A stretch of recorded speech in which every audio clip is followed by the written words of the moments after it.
Manny Pacquiao isinugod sa ospital dahil sa nangyari sa kulungan. Jinky napakagulhol.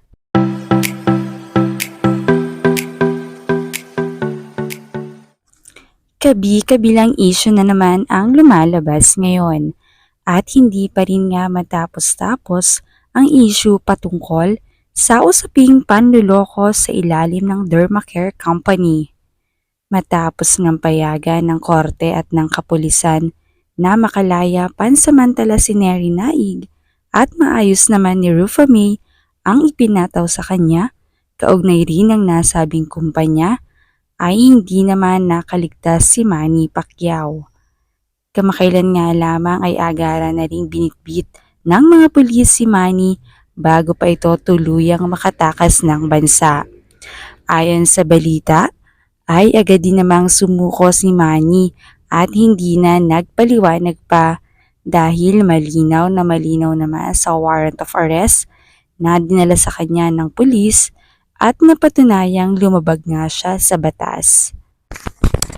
Habang nitong nakaraan naman ay naging emosyonal na lamang ang asawa niyang si Jinky sa pagkakalagay sa kanyang asawa na si Manny sa piitan.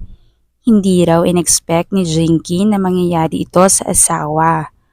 Walang ibang goal si Manny kundi ang makatulong at tumulong lang sa dami ng blessings na natatanggap nila ng pamilya. Kaya naman talagang nanghihinayang siya.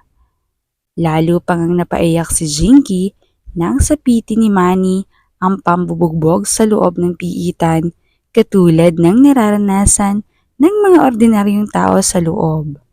Nakakaawa si Manny. Yan na lamang ang naging sambit ng asawang si Jinky. Halos hindi na raw ito makamulat, hindi na rin makakain ng maayos at nanghihina na. Kaya naman, napilitan ang mga kapulisan na dalhin na ito sa ospital para sa agarang paggamot at pagpapagaling. Pinahintulutan naman ito ng mataas na kapulisan dahil sa hindi na rin naman makatarungan ang ginawa kay Manny sa loob. Humingi naman ng panalangin ang pamilya Pacquiao na sana ay malampasan nila ang ganitong pagsubok. Subalit alam naman ng marami na maraming pera talaga sina Pacquiao. Kaya naman ayon sa iba ay kayang-kaya na itong lusutan at bayaran. Siyempre malakas din ang kapit ni Manny bilang siya'y isang senador. Kaya naman malamang ay hindi din siya magtatagal sa loob ng piitan. Ikinumpara pa nga siya sa ibang mga senador o mga politiko na mabibigat ang kaso, subalit patuloy na naliligtas ang mga ito at nalulusutan sa tulong ng kanilang yaman. Kaya naman imposible daw na manatili na lamang si Manny at walang gawin.